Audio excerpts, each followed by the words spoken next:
पांच पांडव द्रौपदी नियमिनिसी भग्न करिया अर्जुन होइले दोषी दश करी वन जीवे भगी अर्जुन भावुथिले मिलता कि कृष्ण दर्शन सखा भक्ति रे तृप्त होइल कृष्ण नवगुजर रूप रे दिव्य दर्शन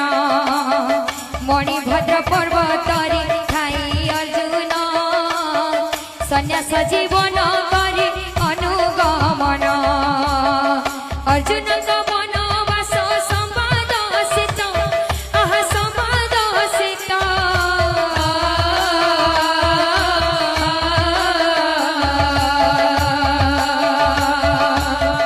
सखा श्री कृष्ण को जीवी हिला प्राप्त सुन सुन सुज्ञ जन